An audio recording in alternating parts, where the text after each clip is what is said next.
Ici Ben Mouvamba, qu'on appelle aussi Imhotep. Nous sommes donc le jeudi 8 mai 2025 et c'est un jour historique.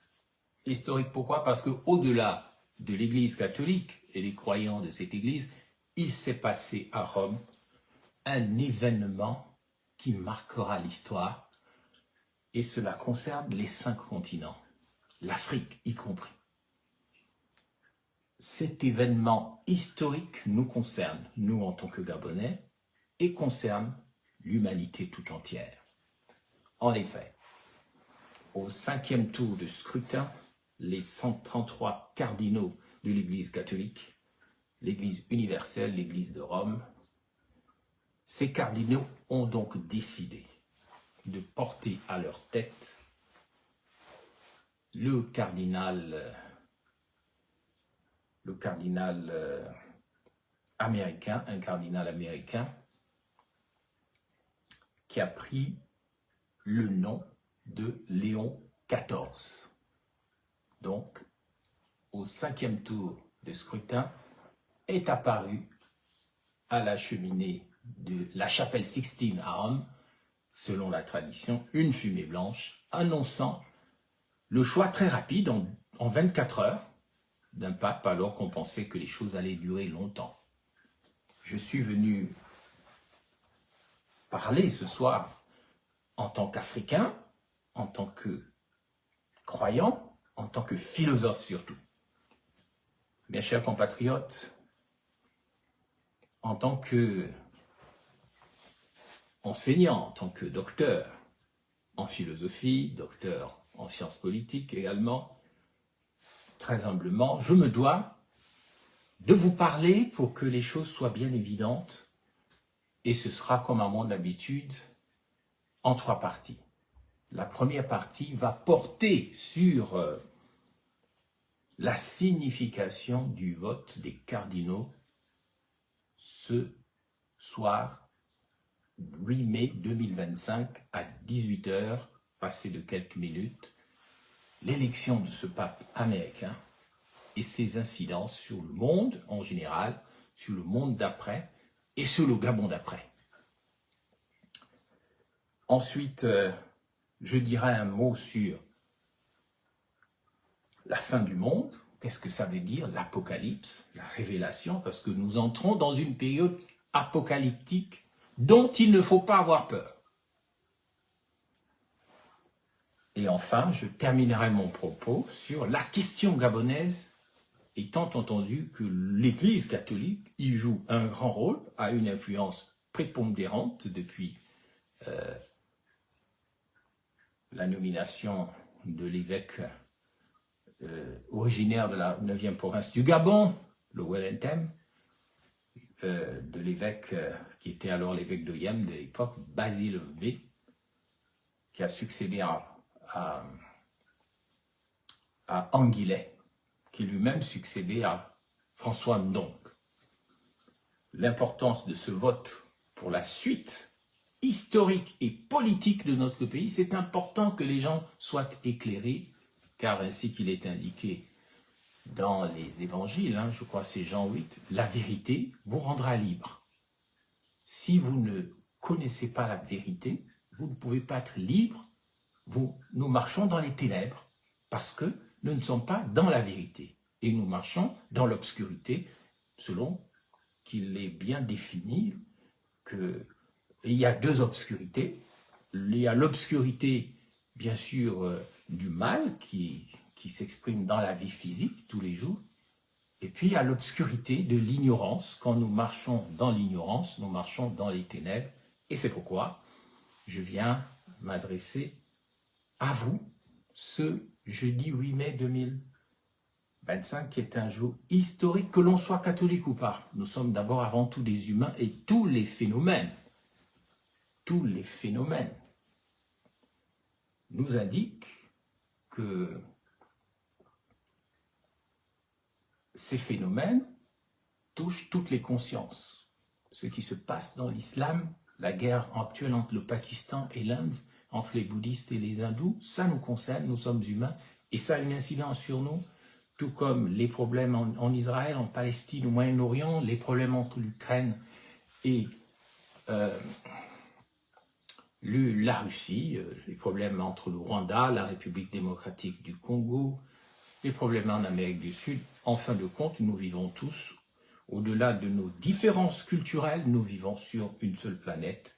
Notre village est une planète avec des réalités différentes, mais nous devons nous ouvrir à ce qu'on appelle en phénoménologie. La phénoménologie est une méthode philosophique qui habitue les gens à être open mind, ouvert à tout ce qui apparaît à la conscience et à bien analyser tous les phénomènes pour ne pas être dans l'erreur, pour ne pas marcher dans l'obscurité.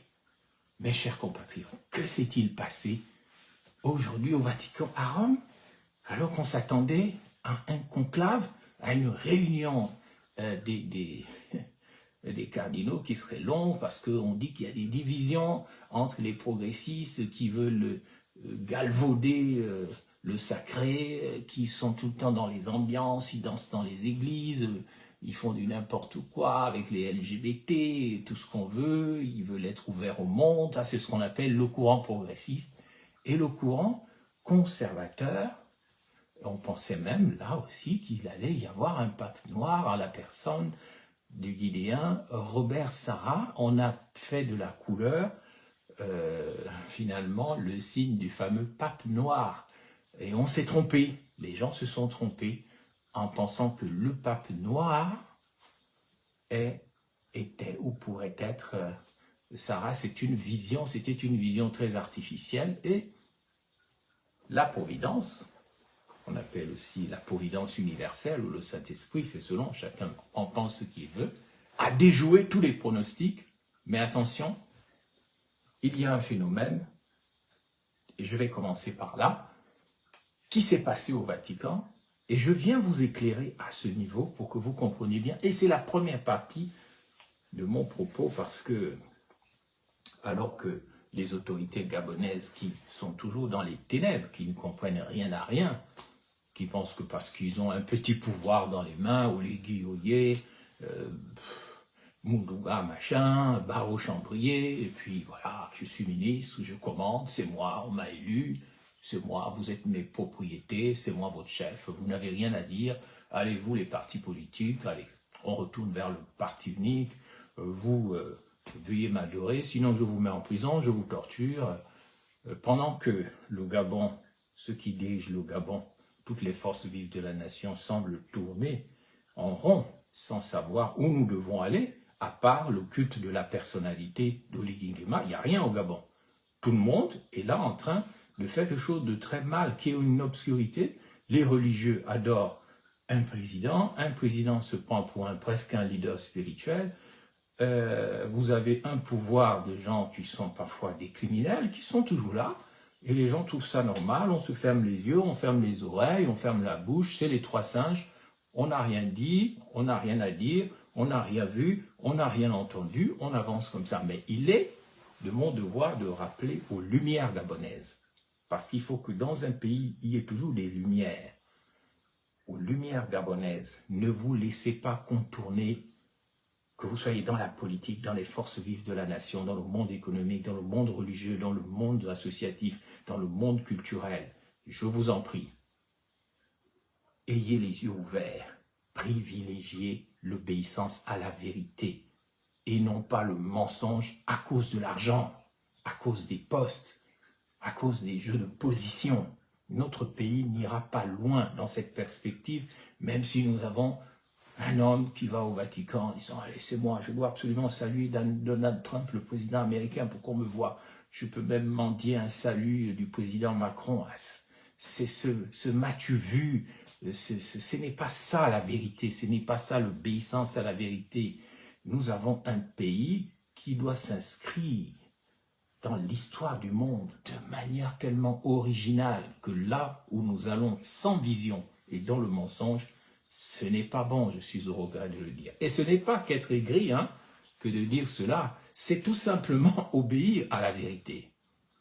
À la vérité, Je me dois de dire, je ne sais pas quel est ce journaliste gabonais qui a inventé cette formule, à la vérité, je me dois de dire. C'est pas mal comme formule, c'est-à-dire que en toute chose, il faut obéir à la vérité. Parce que la vérité est comme un soleil qui éclaire. Alors que ceux qui sont amoureux de leur chaîne, amoureux de leur situation, sont comme des coqs qui chantent cocorico, les pieds dans les excréments, si je puis m'exprimer ainsi, des plus poulaillers. Nous devons dire à la vérité, je me dois de dire, pas parce qu'on va me donner un poste, pas parce qu'on va me donner de l'argent. Regardez les bâtisseurs, ils ont eu de l'argent, ça leur a servi à quoi? Ils se sont discrédités eux-mêmes, tout seuls. Vous voyez les gens qui sont allés voter un bulletin dans l'urne, et après on va chercher un petit billet de 10 000 francs, de 15 000 francs CFA, disons de 10 euros, mais après ça vous a avancé à quoi? Le soir même, les 15 euros avaient disparu. Mais donc, aujourd'hui, je reviens à l'essentiel. Aujourd'hui, le plus important est de comprendre que, premièrement, il s'est passé un phénomène capital au Vatican pour l'histoire du monde. Qu'est-ce qui s'est passé? On s'attendait, certains, à un pape noir ou un conservateur qui essaye de conserver les valeurs morales. Voilà, on pensait au cardinal Robert Sarah. Certains parlaient aussi du cardinal modéré Turkson du Ghana, un Mangana catholique. Ça ne peut pas résister à une petite boutade de ce genre. Certains pensaient aussi à quelqu'un qui ressemblerait au pape François, c'est-à-dire qui irait plus vers l'ouverture, le progressisme, moins les valeurs, moins les discours de sacré, de relations personnelles à Dieu, mais une église ouverte, une église catholique ouverte. C'est important parce qu'avec son plus d'1 milliard de croyants, l'église catholique est une force qu'il ne faut pas négliger, même si je suis de ceux qui pensent philosophiquement que le catholicisme, c'est-à-dire l'universalisme, parce que catholicos, catholique, ça veut dire universel, c'est d'abord une religion issue de l'Empire romain et de son successeur, c'est-à-dire le Saint-Empire germanique et romain, c'est-à-dire allemand, Europe du Nord, et romain, les latins un peu plus au sud de l'Europe. C'est leur religion qui, à l'exemple de leur État romain, s'est donné comme objectif, à travers son adoption de la spiritualité chrétienne, un objectif: civiliser la Terre, universaliser son idée de l'humanité à tout le monde, coloniser. Parce que les premiers colonisés sont d'abord les Européens qui ont été colonisés par les Romains, qui, avec leur paganisme, quand le paganisme n'était pas mauvais ou péjoratif, avec leur sens de l'éducation, leur sens du droit, leur force militaire, pensaient qu'il fallait coloniser les barbares européens avec leur animisme. Vous voyez, les Africains, les Gabonais n'ont pas inventé l'animisme. C'est n'importe quoi de le croire. Les Européens étaient aussi animistes. Les Vikings, les Goths, les Visigoths, les Allemands, les Celtes, les Saxons, tout ça, c'était comme des sauvages à l'époque pour les Romains. Donc les Romains les ont colonisés par la force militaire et ensuite par le christianisme. Ils leur ont fait renoncer par la force à leur tradition pour adopter le christianisme. Donc, tout ce qui concerne le catholicisme concerne le monde également, parce qu'il y a une incidence sur les comportements du monde par rapport à la foi catholique, et c'est donc un fait religieux à ne pas négliger. Donc, aujourd'hui, nous avons vu donc sortir le cardinal Prévost, je crois, c'est comme ça qu'il s'appelle, de père français et de mère italienne, avec des racines espagnoles. Il sort donc au balcon de Saint-Pierre. On le présente comme le pape Léon XIV, en référence au pape Léon XIII, qui, il y a un siècle, avait décidé de réconcilier l'Église catholique avec la modernité, avec le monde du travail, avec le social, avec les pauvres, les ouvriers, rompant ainsi une tradition de conservatisme. Non, il faut être dans les traditions. Voilà, donc on voit bien que ce pape qui sort, attention, c'est lui l'Africain, entre guillemets, qu'on attendait. Les uns et les autres ont fait une erreur en pensant que quand on disait pape noir, c'était une question de coloration de peau. Mais dès que j'ai entendu que ce pape faisait partie d'un courant spirituel, religieux, qu'on appelle les Augustiniens, c'est-à-dire les disciples de Saint Augustin, j'ai compris en fait ce qui était en train de se passer. Alors les gens disent, mais oui, on n'a pas eu un pape noir, mais ce n'est pas être humain, ce n'est pas noir, ce n'est pas être noir, jaune ou blanc. Être humain, c'est être humain. Mais il y a un signal que le monde doit comprendre lorsque ce pape est sorti au balcon de Saint-Pierre et qu'on a compris que c'était un augustinien. Alors, Augustin, c'est qui? Augustin, c'est un Africain. Son père était romain, c'était un métis, et sa mère était noire. Il a vécu entre le 4e et le 5e siècle de l'ère chrétienne. Il vivait donc en Afrique, au Maghreb. Sa mère était de couleur noire, elle était berbère, et son père était romain, et il a eu une vie dissolue dans ses mœurs, et il a vécu grâce à sa mère une conversion. Il a écrit beaucoup de livres, dont les Confessions de Saint Augustin, qui sont très connus, dans lesquels, par exemple, vous pouvez trouver au livre 11, sa définition du temps. C'est un exemple. Qu'est-ce que c'est que le temps? Le temps est créé par la conscience personnelle et la conscience de l'univers. Mais ça, c'est des petits détails que je ne vais pas développer ici. Saint Augustin, donc, est un Africain. Et le pape qui vient d'être élu, vient d'être porté donc à la tête de l'Église catholique, est un augustinien, c'est-à-dire le disciple d'un théologien politique, d'un philosophe qu'on appelle Saint Augustin, évêque d'Hippone dans l'actuelle Algérie, alors même qu'on était au 4e, 5e siècle et cette Afrique-là était totalement encore noire, hein, puisque les Romains l'ont conquise, bien sûr, mais on n'était pas encore au temps des Arabes qui avaient envahi cette contrée-là, qui envahirait cette contrée beaucoup plus tard à partir du 7e siècle. Là, nous sommes au 4e, 5e siècle.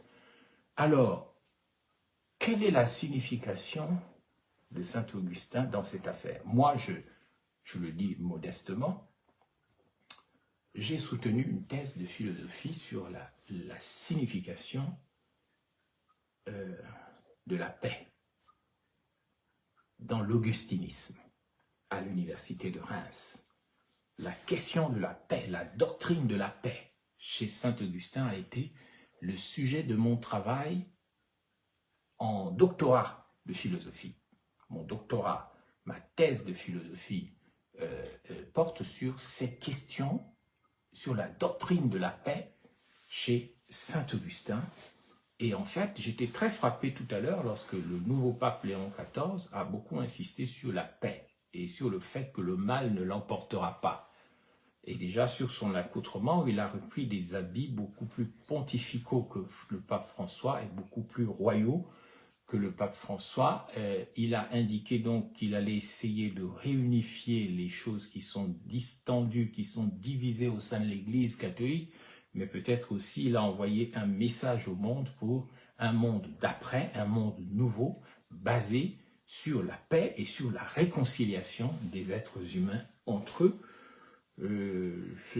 J'ai trouvé cela intéressant, mais c'est ce qui, là où je veux vraiment attirer l'attention des Gabonais et de celles et ceux qui m'écoutent, c'est qu'il me semble que ce pape, Léon XIV, est un pape pour la fin des temps, un pape pour la fin de l'histoire, un pape pour la transition, puisque là, nous sommes dans des transitions en Afrique et ailleurs, un pape pour la transition de l'humanité d'avant à l'humanité d'après. Pourquoi? Parce que c'est exactement ce qu'a vécu Saint Augustin. Saint Augustin a vécu à une époque où l'Empire romain, qui avait déjà duré près de 5 siècles, était en train de s'écrouler. Il était en train de s'écrouler et de tomber. Rome sera attaquée d'abord l'empereur Constantin, en 325 à peu près de notre ère, va décider de faire du christianisme une religion d'État, alors que c'était une religion de gens marginaux. On ne sait pas pourquoi il l'a fait. Bon, on parle de la conversion de Constantin, l'empereur qui dit, bon, maintenant on est tous chrétiens et c'est obligatoire. C'est lui qui va organiser les premiers conciles, qui va organiser même la papauté, qui va organiser l'Église. On est là en 325. En 410, la ville de Rome, la capitale de l'Empire, qui allait de l'Occident à l'Orient, a été pillée par les vagues migratoires. Ça rappelle l'époque actuelle, hein, c'est-à-dire que Rome a été attaquée en même temps depuis l'Afrique, ce qu'on appelle aujourd'hui le Maghreb, mais aussi par ce qu'on appelle alors les barbares qui venaient du nord de l'Europe, les Allemands, les Suédois, les Vikings, enfin tous ces peuples-là voulaient déferler sur Rome, et quand ils déferlaient sur Rome, ils pillaient, ils violaient, ils tuaient, ils brûlaient. Et quand on a assisté en 410 au premier pillage de Rome, avant l'effondrement total de l'Empire romain en 476, en 410, quand les barbares, les vagues migratoires déferleront sur Rome et vont tout détruire, brûler les églises, alors que les Wisigoths, les Allemands et tout ça étaient aussi des chrétiens. Mais il y a une guerre civile finalement interne à Rome où vous avez des Romains, des gens de l'Empire romain qui veulent rester des chrétiens, qui veulent être des chrétiens, et ce qu'on appelle de manière injuste des païens qui veulent rester païens parce qu'ils voient bien que c'est dans le paganisme, c'est dans les traditions non chrétiennes qu'on a pu développer l'Empire romain, qu'on a fait les aqueducs, les sciences, les philosophies, le droit, les armées puissantes.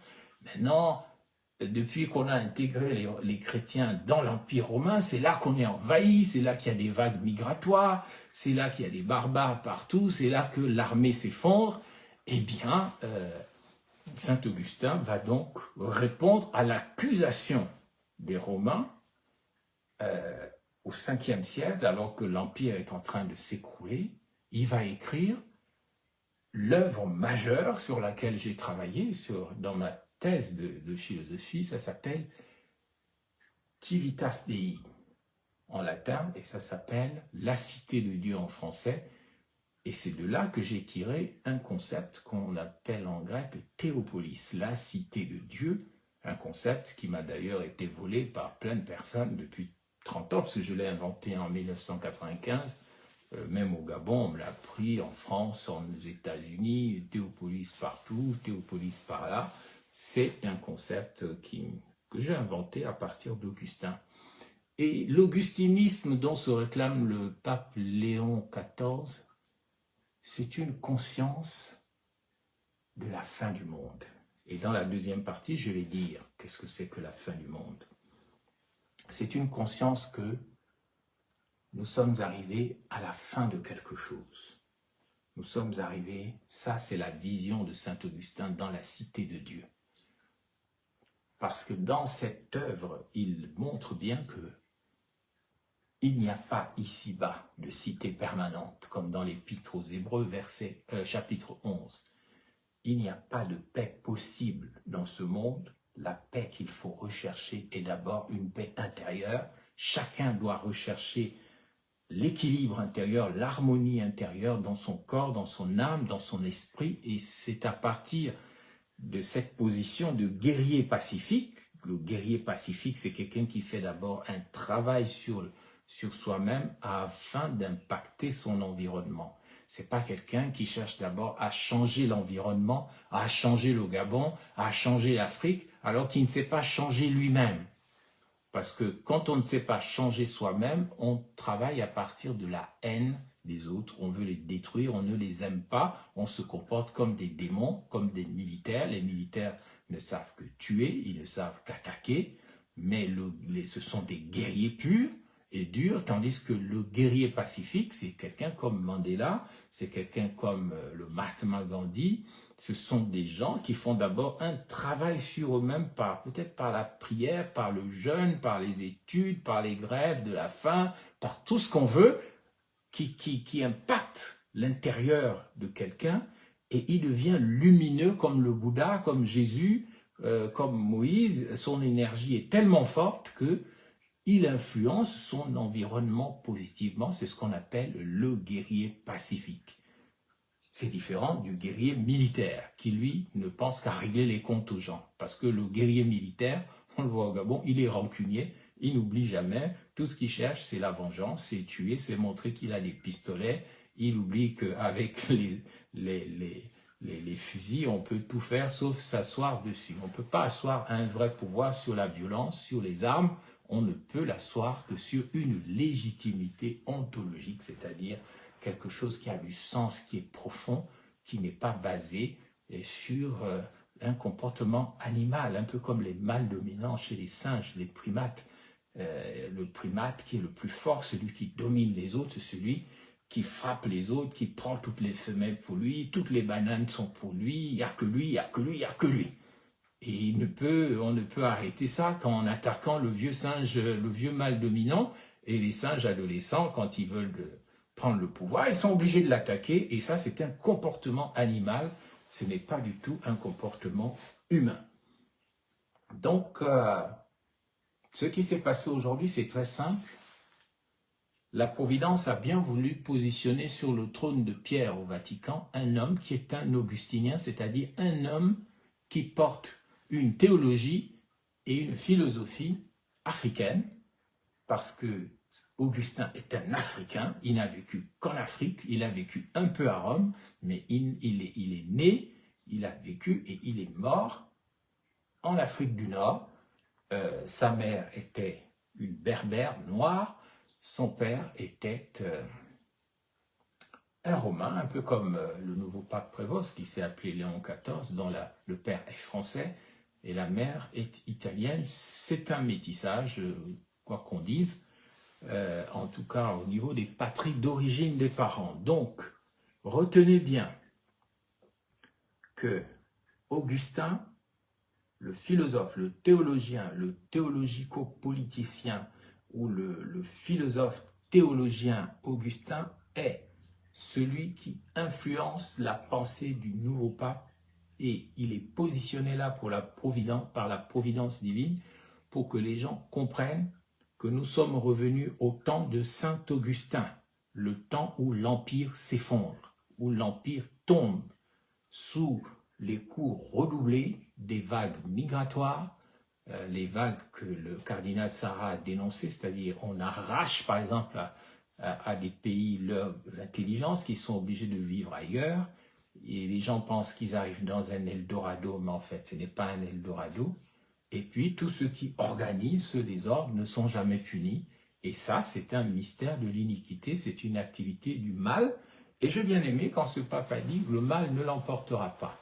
Le mal, ce n'est pas quelqu'un, le mal, c'est un système diabolique qui rend les gens malheureux. Et ce système qui doit tomber non seulement à l'échelle mondiale, mais à l'échelle des continents et à l'échelle de tous les pays. L'âge d'or. L'âge d'or, c'est un âge où le mal s'effondre partout dans le monde pour donner naissance à une nouvelle civilisation, une civilisation basée sur des principes, des valeurs et des normes humaines nouvelles et positives. C'est pour ça que ce pape va parler de jeter des ponts entre les civilisations, entre les peuples, entre les nations, parce que lorsque l'Empire romain s'est effondré au temps de Saint Augustin, il n'y a eu aucun pont. Les chrétiens voulaient prendre la place de ceux qu'ils appelaient les païens, c'est-à-dire les cultures grecques, les cultures romaines, les cultures égyptiennes. Tout ça, on va s'en emparer, on va détruire, on va fonder le Saint-Empire germanique et romain qui va contrôler l'Occident et le monde, on va dire, même l'Europe de l'Est, même l'orthodoxie. On va contrôler tout ça à partir du Vatican, à partir de Rome. Et ce programme est toujours en cours, et c'est celui-là qui est en train de se terminer. Chacun doit en prendre conscience, et je dirai à la fin sur le Gabon, pourquoi le Gabon étant un pays d'esclaves à perpétuité, ce Gabon est lié au Vatican. Et ce qui se passe aura un impact avec nous, pour peu que les gens deviennent un peu connaisseurs choisissent la vérité au lieu d'être dans les ténèbres, de se contenter uniquement de sermons, des enseignements par-ci par-là, l'éducation est par terre, les enfants ne travaillent pas leur intelligence, donc ne deviennent pas énergétiques, ne deviennent pas forts et puissants dans leurs pensées, dans leur cœur, dans leurs âmes, dans leur corps, pour faire face au monde qui vient. Un monde où le Gabon, où les Noirs, les Africains, les peuples ne seront plus les esclaves les uns des autres, mais nous pouvons entrer dans une humanité nouvelle. C'est une utopie pour le moment, mais c'est ça l'enjeu, c'est de redéfinir l'unicité du genre humain au-delà du fait que nous sommes noirs, jaunes ou blancs. Être noir, c'est pas un label de qualité, être blanc non plus. Être jaune, être chinois, ça ne fait pas de vous un être supérieur à qui que ce soit, ni un être inférieur. Donc, mes chers compatriotes, j'insiste beaucoup, le pape Léon XIV se définit comme un augustinien. Ça veut dire quelqu'un qui a consacré sa vie à travers le service des autres en tant que missionnaire dans le monde. Ne voyez pas le côté blanc, ne voyez pas le côté américain, voyez un homme qui est multitâche, qui a des parents européens, nés aux États-Unis, ayant passé sa vie en Amérique du Sud, au Pérou. Voyez quelqu'un qui est porté par la philosophie d'un Africain, un des plus grands penseurs de tous les temps, qui s'appelle Saint Augustin, qui s'appelle Augustin. Et à titre personnel, j'ai toujours aimé ce philosophe néoplatonicien, à tel point que j'ai donné ce prénom à mon premier fils. Mon premier fils, qui s'appelle Augustin. Ah oui, je n'aime pas parler de ma vie privée, je n'en parlerai pas plus que ça, mais j'ai choisi ce nom pour mon fils aîné, Augustin, en référence justement à Saint Augustin et aussi à la Cité de Dieu, son œuvre majeure. Et donc, Augustin est celui qui va répondre à l'accusation des Romains de dire si Rome est tombée, si le monde, si l'Empire romain est tombé, c'est parce que nous sommes devenus chrétiens. Nous nous sommes affaiblis, nous avons abandonné nos valeurs ancestrales. On entend ça beaucoup chez les Africains. Ouais, c'est parce que on a abandonné nos valeurs ancestrales, nos génies, nos dieux, nos masques et tout. C'est pour ça que nous sommes tombés. C'est pas nouveau dans l'histoire. Les Romains ont dit ça aussi. C'est-à-dire que si notre armée, si nous ne sommes plus forts, c'est parce que on danse dans les églises. C'est parce qu'on est chrétien. On ne peut plus se battre. Si on ne sait plus construire des aqueducs, si on ne sait plus construire des ponts, si on ne sait plus faire ce qu'on savait faire, le droit, toutes les connaissances que les entités grecques et romaines nous ont données, c'est parce qu'on est devenu chrétien. Et Augustin dit ceci, et après je vais expliquer la fin du monde. Il dit, il n'est pas bon d'accuser les temps chrétiens et d'affirmer que le Christ est le responsable de la chute de Rome. Qui donc est venu sur terre, ne gardant rien pour lui-même? Il a subi injustement la condamnation de l'homme, il a inauguré la civilisation de l'amour. Ce n'est pas à cause du Christ que la civilisation, l'Empire romain est tombée, c'est parce que vous avez abandonné un certain nombre de principes, de valeurs et de normes que vous suiviez avant, et ça vous a détruit.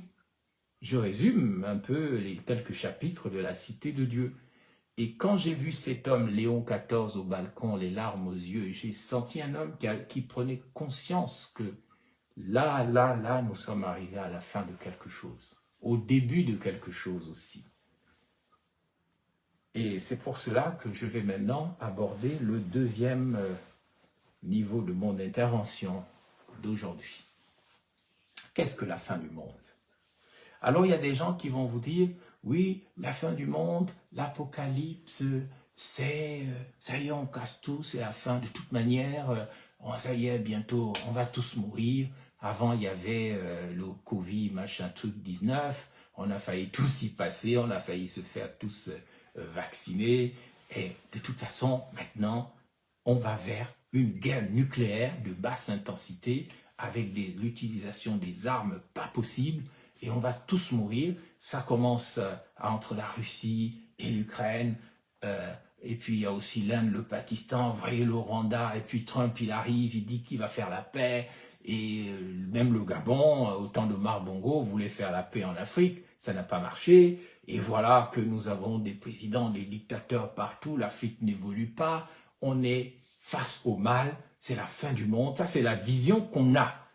On a de la fin du monde, c'est l'autodestruction nucléaire, guerre, maladie, chimique, virus, désert, les tremblements de terre, les tsunamis, les vagues migratoires, des gens qui se font la guerre, qui se détruisent. Et si vous avez bien remarqué, la phrase clé du nouveau pape augustinien, donc philosophie africaine, théologie africaine, Saint Augustin, il dit « Le mal ne l'emportera pas. » Le mal ne l'emportera pas. Oui, juste Ibega, j'apprécie beaucoup ce que vous dites, très bien parlé. Tout est dans la pensée, la création, le reste n'est que peur d'avancer sur les valeurs d'amour. Oui, monsieur Juste Ibega, j'apprécie beaucoup votre commentaire. N'hésitez pas à commenter, c'est important de partager, parce que dans cette mini-conférence du 8 mai 2025, je vous dis que la philosophie, la pensée du monde actuel, c'est la pensée augustinienne qui est portée par le nouveau pape et par les acteurs mondiaux décisifs et positifs, c'est-à-dire des gens qui pensent qu'au milieu de l'obscurité, les étoiles vont briller. Au milieu de tout ce mal qui est en train de se répandre dans le monde, dans les pays, au Gabon, à RDC, Burkina Faso, Niger, Ukraine, tout ce qu'on veut, l'Afrique, l'Asie, l'Amérique, bref, tout va mal.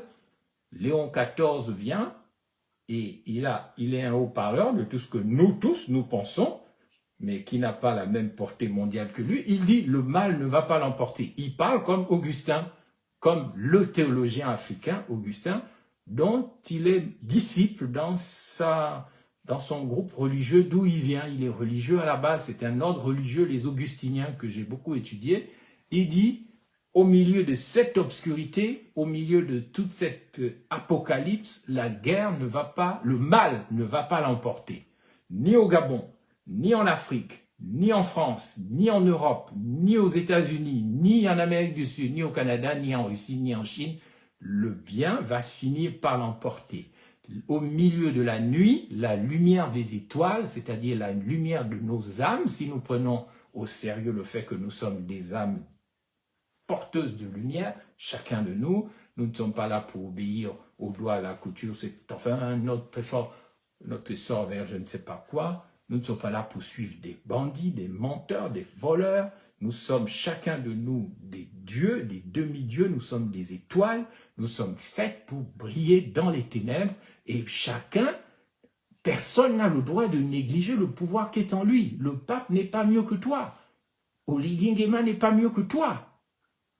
Macron n'est pas mieux que n'importe quel Français. Trump n'est pas mieux que quiconque. Aucun homme n'est un dieu. Nous sommes tous des étoiles en devenir, sauf si nous acceptons de nous éteindre parce que nous nous comportons comme des animaux, comme des moins que rien. Mais le destin de nos vies, c'est de devenir des étoiles. Vous pouvez suivre ça dans le royaume, dans le discours de Mofassa. Je vous ferai écouter ça. Le discours de Mofassa, le père du roi Lion, il dit qu'un jour je serai là-haut comme une étoile perchée sur l'immensité et je te regarderai de là-haut. Quand tu meurs, tu choisis de devenir une étoile. Tu peux devenir une étoile. Si tu te comportes comme un moins que rien, ben tu seras déconnecté, tu seras désactivé. C'est la seconde mort. Tu ne seras jamais une étoile. Donc, qu'est-ce que la fin du monde? Au sens augustinien. La fin du monde, ce n'est pas la guerre nucléaire. L'Apocalypse, ce n'est pas la fin de tout. La fin du monde au sens d'Augustin, la pensée que porte l'actuel pape, Léon XIV, c'est que la fin du monde, l'Apocalypse a aussi une autre signification. Je vais retenir deux significations intéressantes. Celle de la révélation et celle de la crise. il faut positiver la fin du monde. Nous sommes dans la fin du monde, mais la bonne nouvelle, c'est que nous allons survivre à la fin du monde. Et comme nous allons survivre à la fin du monde, c'est que même s'il y a eu la fin du monde, on a quand même survécu. Donc, parce que la fin du monde, c'est un moment de révélation. Apocalypse, ça veut dire révélation. Ça ne veut pas dire maintenant que tout va être détruit. Ça veut dire que nous allons, tout ce qui était mensonge du monde ancien, du Gabon d'avant, du monde d'avant, de l'Afrique d'avant, si tous les Gabonais, si tous les humains comprennent le pouvoir qui est en soi-même, nous allons faire reculer les ténèbres et nous allons exposer les mensonges. Bienvenue dans l'âge d'or, l'âge où tous les mensonges sont révélés, sont dévoilés. Moi, je suis très surpris au Gabon que les gens se laissent avoir comme ça, alors que tout Gabonais est une étoile qui n'a pas besoin de faire le culte de la personnalité envers un homme, même s'il est président, même s'il est ministre, même s'il est député, même s'il est chanteur. Ton âme ne vaut pas moins que l'âme de celui qui se dit président, ministre, chanteur, footballeur, professeur. La grâce de Dieu est en toi, la vie, la force de l'éternité est en toi. Tout est en toi. L'Apocalypse, la fin du monde, c'est le moment où on passe d'un monde à l'autre, où tout est dévoilé, tout est révélé. Même les mensonges qui sont dans la foi sont révélés. Je vais vous citer par exemple un grand mensonge que nous tous croyons, ceux qui lisent la Bible par exemple, il y a un mensonge qu'on lit, on ne comprend pas que c'est un mensonge et que ça doit être révélé à la fin du monde pour avoir un monde nouveau. Quand vous prenez par exemple le livre de l'Apocalypse, vous voyez là une femme qui est dans les douleurs. Apocalypse 12. Et il y a un dragon rouge qui est devant elle, comme ça, prête à manger l'enfant qui va naître. Elle prend les ailes de l'aurore, elle s'enfuit. Et le diable est rempli d'une grande fureur, et parce qu'il cherche à dévorer l'enfant. Mais savez-vous que cette histoire, si on a des vrais intellectuels, des vrais esprits, des vrais jeunes, si on a des bons programmes scolaires et éducatifs, qu'on pourrait vraiment mettre en place dans un vrai Gabon, que quelqu'un comme moi ou quelqu'un d'autre d'illuminé, dans le bon sens, pourrait diriger, avec des vrais programmes éducatifs. Savez-vous que l'Apocalypse 12 parle de l'entité ou de la déesse ou de l'entité qu'on appelle chez les anciens Égyptiens, c'est-à-dire chez les Bantous d'avant, on parle d'Isis. Parce que c'est Isis, lorsqu'elle a fait son enfant avec son mari mort, elle l'a conçu dans une forme d'immaculée conception, c'est-à-dire sans relation sexuelle, parce que le sexe de son mari Osiris avait été avalé par un poisson. On a conçu, avant que son mari ne rentre dans l'éternité, un sexe artificiel qui a permis en fait à Isis d'accueillir dans son ventre, comme la Vierge Marie, Horus. Et le mal qui veut la fin du monde, qu'on a appelé dans l'ancienne Égypte, Akama, à Kemet, on l'a appelé Seth, l'ancêtre de Satan, a donc poursuivi cette femme qui s'est envolée avec les ailes des mystères et de la science, les ailes spirituelles, et s'est envolée, elle est allée se cacher à un endroit sur une montagne, et le diable et Satan, qui voulaient manger l'enfant Horus, recherchaient plein de colère cet enfant, et elle était cachée avec cet enfant. Isis et Horus étaient cachés quelque part, mais en aucune manière, dans la Bible, un croyant africain ne peut comprendre que, en lisant la Bible, je dois connaître la manière de vivre des anciens Égyptiens, parce que ce texte d'Apocalypse 12 est une copie de l'accouchement d'Horus par Isis. Et le dire, ce n'est pas perdre sa foi en Jésus ou dans la Bible, c'est accéder à la vérité. Accéder à la vérité des choses. Trouver l'harmonie, l'équilibre intérieur et ne plus se comporter comme un esclave à perpétuité, même intellectuellement colonisés. Donc, ne vous en faites pas. La fin du monde, ce n'est pas forcément la fin de l'histoire. On meurt tous. C'est en fait le temps où on gomme les mensonges d'avant, où tout est révélé, tout vient au dehors. C'est à cela que les Gabonais sont appelés, parce que les Gabonais vivent dans le mensonge qui est autour de nous et qui est à l'intérieur de nous, et nous n'osons pas oser défier le mensonge, révéler les choses cachées, et on est toujours dans la mystique, dans des choses bizarres, dans des cérémonies de vaudou, dans les stades, on cache, on fait des crimes rituels, on ment, on raconte n'importe quoi, on manipule les gens. On n'est toujours pas dans le monde d'après, que j'appelle moi au Gabon, le Gabon d'après. C'est un Gabon où tout est révélé dans la paix et l'harmonie, afin de créer des étoiles, des êtres humains qui sont des étoiles, qui sont des demi-dieux. Parce que le mensonge dans lequel on vit, c'est tout le travail d'un soi-disant nouveau président. Son travail, c'est non, c'est même pas la commission vérité et réconciliation. Non, son travail, c'est allez, il faut abolir les partis. Son problème, c'est pas la GR qui a tué, non, ce sont les partis. Son problème, c'est les Gabonaises et les Gabonais de la diaspora qui n'ont jamais fait quelque chose de mal au Gabon. Non, c'est ça, non, ceux-là, il faut les écarter. Voilà comment on est toujours dans le mensonge, dans le règne du mensonge. Et j'ai dit que l'Apocalypse, c'est un temps de révélation. Mais l'Apocalypse, c'est aussi un temps de crise. Crise au sens de transition véritable. Un exemple, quand un enfant vit sa transition, il passe par l'adolescence.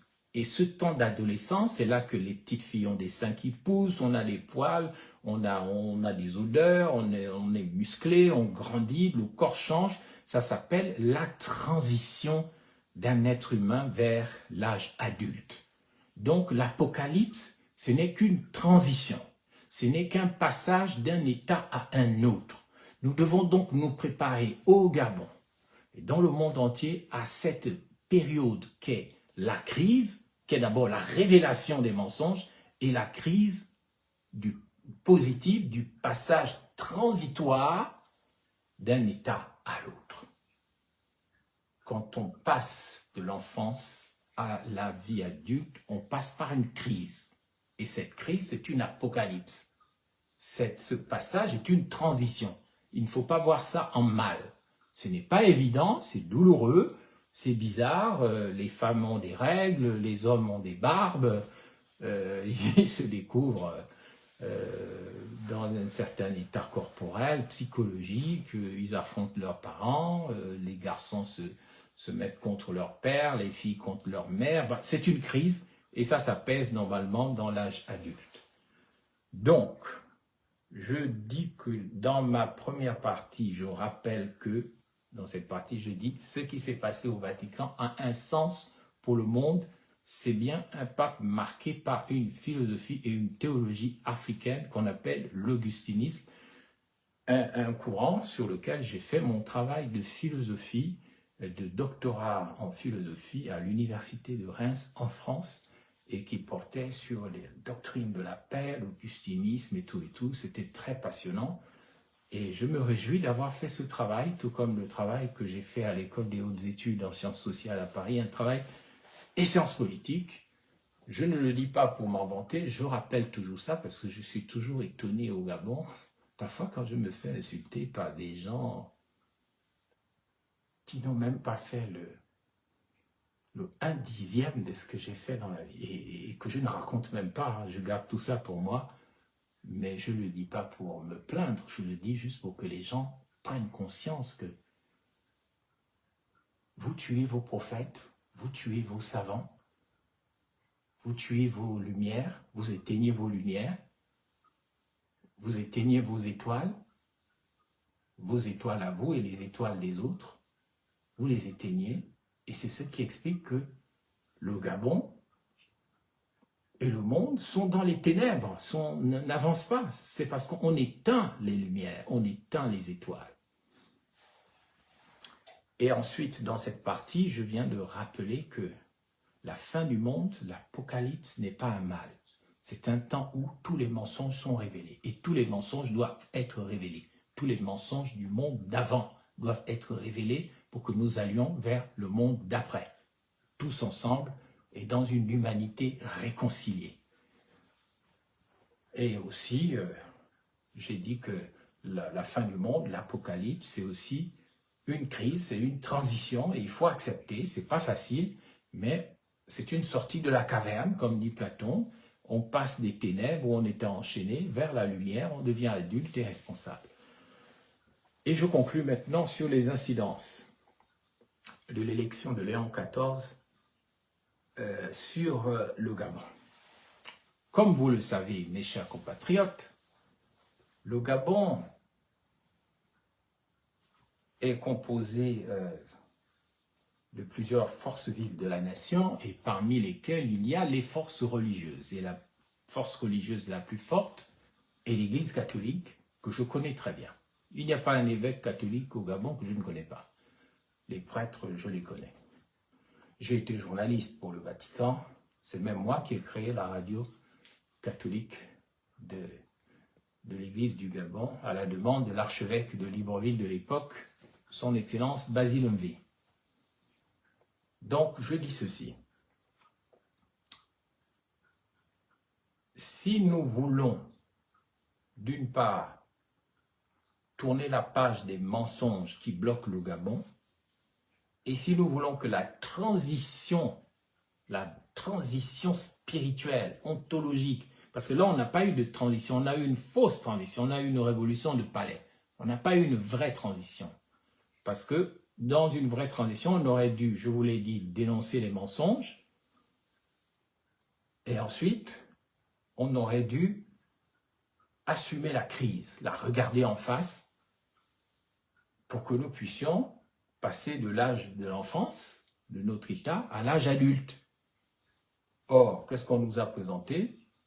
Un homme qui dit que c'est lui, lui et lui. Il n'y a que lui, et tout ce qu'il fait, c'est lui, il n'y a que lui qui compte. Donc, c'est comme si un père voulait empêcher ses enfants de grandir. Il les bloque dans le mensonge, il les bloque dans les menaces, il les empêche de faire la transition qui les emmènerait à l'âge adulte. Que ce soit avec les forces politiques, la diaspora, la société civile, le gouvernement, les juges, les religieux, qui sont tous là au garde à vous, au service du temporel. Au Gabon, c'est au Gabon qu'on voit des religieux, donc le monde spirituel, à genoux devant le monde temporel. C'est ce qu'on appelle l'esprit de l'antéchrist. L'esprit de l'antéchrist, c'est quand le monde temporel et politique se comporte comme s'il avait la force sur le spirituel et qu'il dirigeait le spirituel. Et c'est aussi quand le spirituel, quand les religieux, les évêques, les prêtres, les pasteurs, les bishops et tout, ont des ambitions temporelles et politiques, c'est-à-dire que le pouvoir spirituel ne les suffit pas, il faut encore qu'ils aient le pouvoir politique. Et ce mélange de genres, c'est ce qu'on voit au Gabon, et qui ne correspond pas à ce qu'a dit le pape Léon XIV aujourd'hui, c'est-à-dire le mal ne l'emportera pas, parce qu'au Gabon, le mal prétend l'emporter. Parce que le mal, c'est l'armée. Le mal au Gabon, c'est l'armée. Une armée qui ne s'est pas confessée, qui a demandé aux évêques, aux catholiques de leur donner le bon Dieu sans confession parce qu'ils défilaient dans les messes catholiques avec des corbeilles de fleurs et qui glissaient un peu d'argent par-ci par-là. Le mal l'emporte parce que une armée ne s'est pas confessée, parce que on aurait déjà dû faire une commission vérité et réconciliation juste pour demander pardon. Qui a tiré sur les gens? L'armée.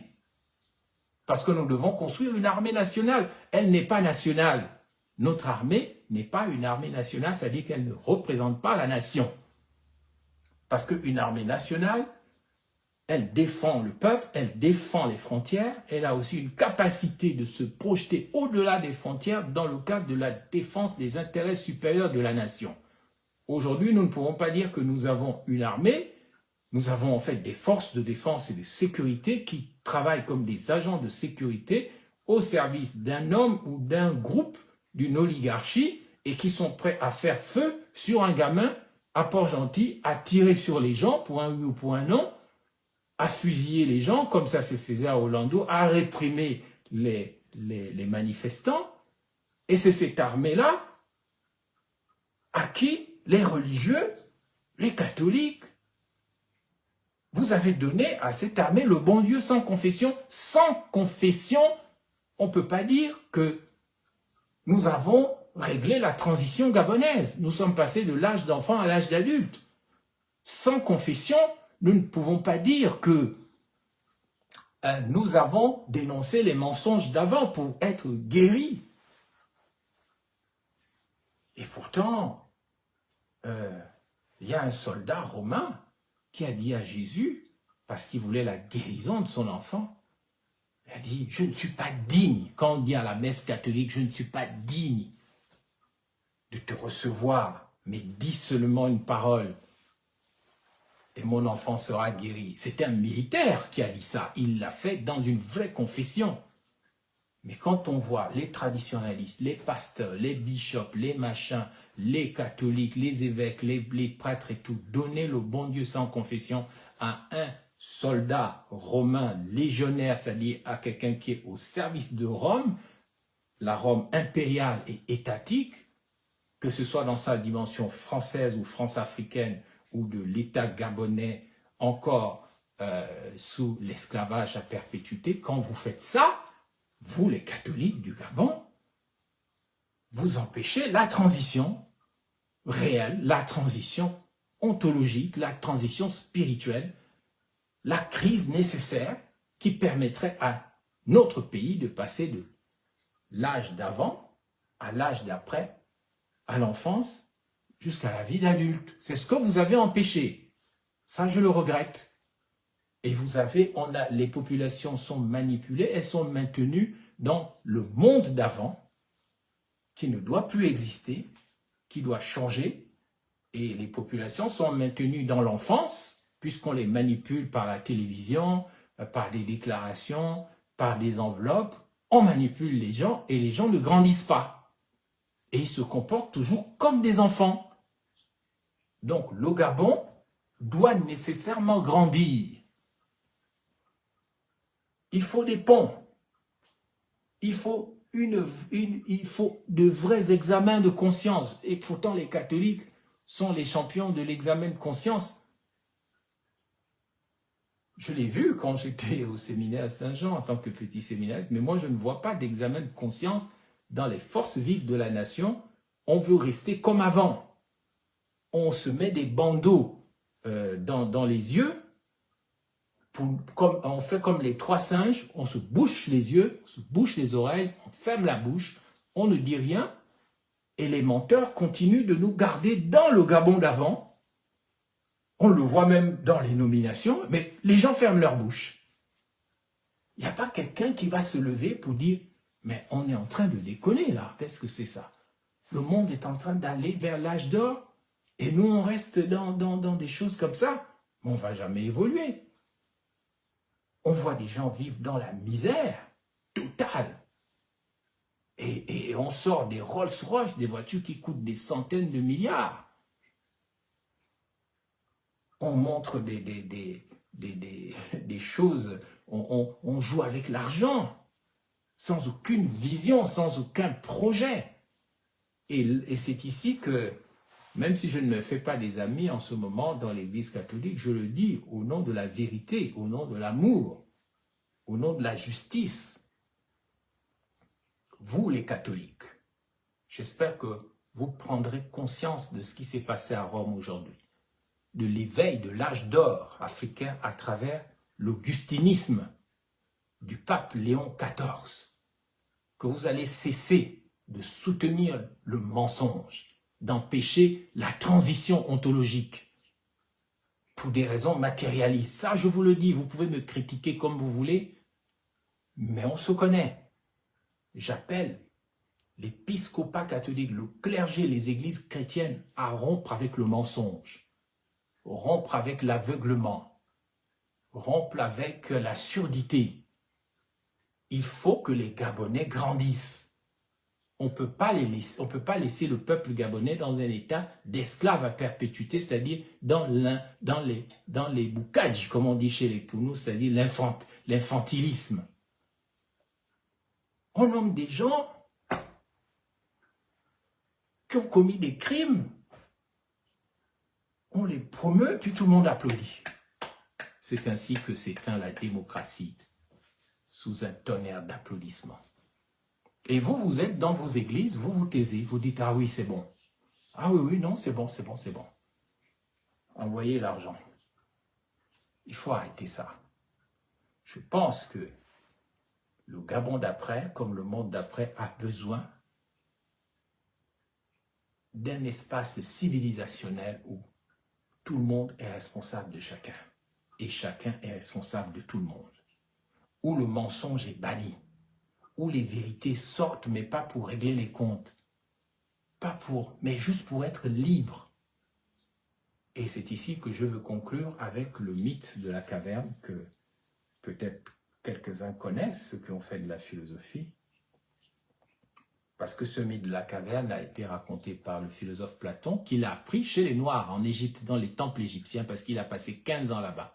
Ça aussi, c'est des mensonges historiques qu'on doit révéler au monde, que les plus grands philosophes européens grecs, ils ont appris leurs connaissances, les mathématiciens et tout dans les temples égyptiens, quand les Kémites, quand les Bantous, quand les Noirs étaient encore dans la vérité, dans la connaissance des choses, et n'étaient pas devenus ceux qui sont devenus aujourd'hui. Ce n'est pas une question raciale. Moi, je suis contre le racisme, même le racisme des Noirs contre les autres, ça, je n'aime pas ça.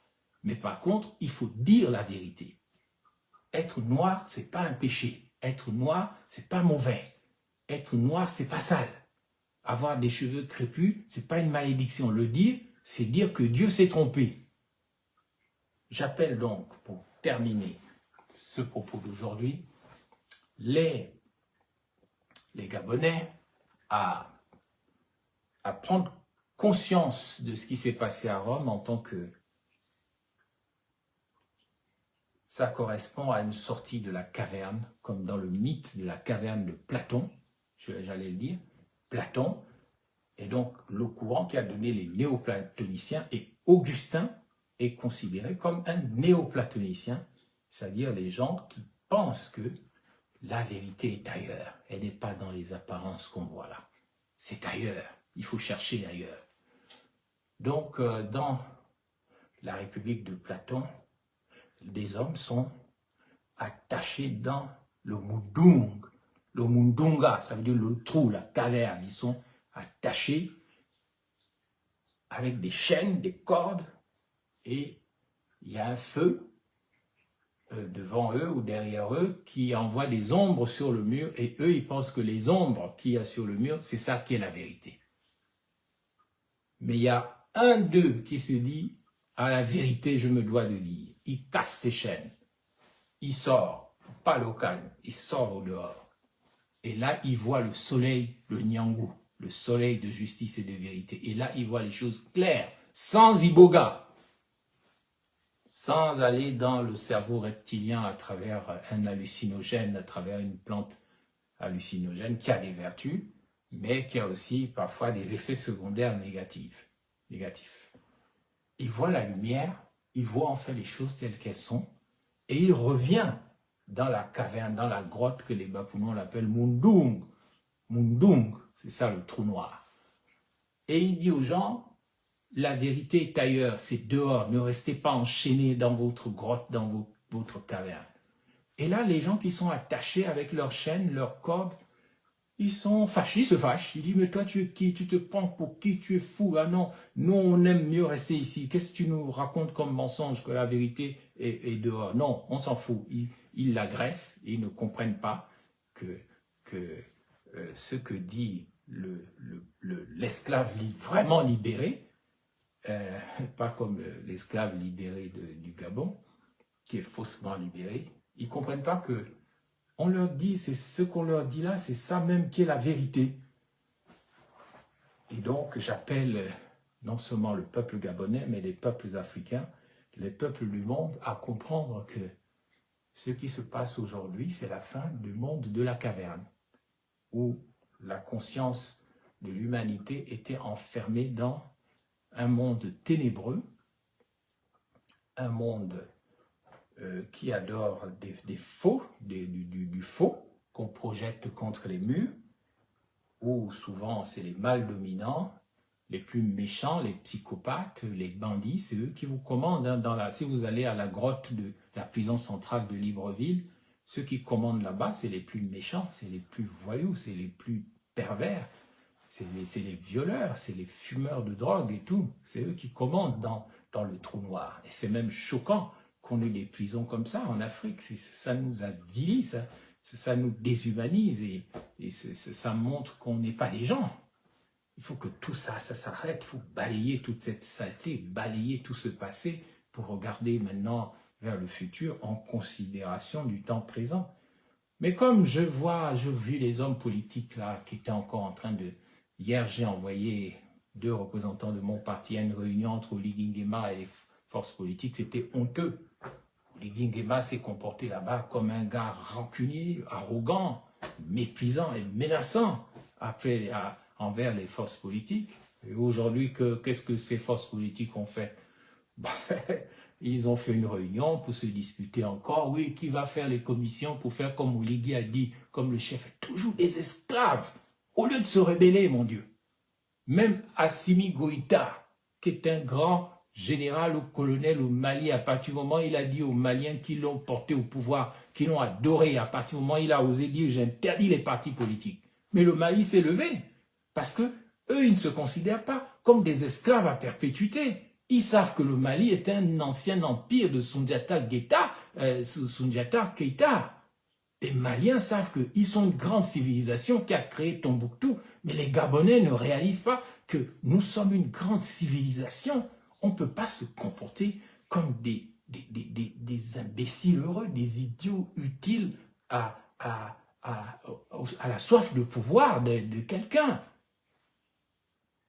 Moi, le jour où les Gabonais voudront dire non, je serai le premier. Mais le problème, c'est que si tu dis non, on n'est pas d'accord, si tu te mets devant, les Gabonais sont capables de dire mais qui t'a envoyé? Toi-même là-bas. Ils n'ont qu'à te tuer. Parce qu'ils tuent les gens, on tue les savants au Gabon. Tu inventes quelque chose contre le sida, on vient te tuer dans un hôtel comme Mavungu. Tu es un grand juriste qui défend Bagné, on te tue chez toi et puis il n'y a aucune commission d'enquête. Donc, mes chers compatriotes, le Gabon doit changer, mais pas artificiellement. Et c'est le sens de ce qui se passe en ce moment dans le monde, que ce soit au Vatican ou ailleurs. Le Gabon doit rentrer dans l'âge d'or du monde d'après. Le monde va changer et nous ne devons pas rester derrière.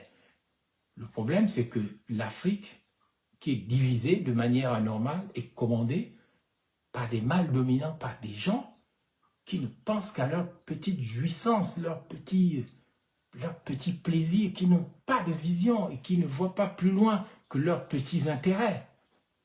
Alors, pour les emmener à changer, il faut que le peuple entre dans l'âge d'or et refuse de faire la volonté des pervers narcissiques, des psychopathes qui sont au pouvoir dans nos pays. Je dis par exemple les forces politiques au Gabon, mais moi je ne vais pas me mêler de vos histoires de commission, de conneries, où Oligui Nguema veut remettre le parti unique en place et vous êtes là en train de trembler et de pleurer au lieu de vous rebeller. Donc la solution, c'est l'âge d'or. Il faut entrer dans le monde d'après, il faut qu'on devienne des étoiles, il faut qu'on casse nos chaînes, non pas les uns contre les autres, mais pour affirmer notre pouvoir divin. Nous devons regarder vers le soleil du Nyangou, c'est-à-dire le soleil de justice et de vérité, au lieu de continuer de trembler devant des gens qui n'ont pas compris que ce monde est passé d'avance. Ce monde est passé d'avance. À peine se souvient-on d'Omar Bongo, il est resté 42 ans, mais il est parti. Ali Bongo est parti, Oligui Nguema partira, mais les intérêts supérieurs de la nation, est-ce qu'elles survivront au-delà de tous ces pouvoiristes? Là est la question, parce qu'il faut vraiment que il faut vraiment qu'on se rende compte que ça ne va pas du tout dans notre pays. Je vous remercie pour votre attention. J'espère que ce que j'ai dit a attiré un peu votre attention d'une manière ou d'une autre. Si nous ne nous battons pas pour notre liberté, pour un avenir meilleur, ne comptons pas sur la magie, ne comptons pas sur les manipulations, sur le faux pour y arriver. Donc, c'était Ben Moubamba qui vous parlait depuis ici, ailleurs ou quelque part. Et donc, je vous remercie.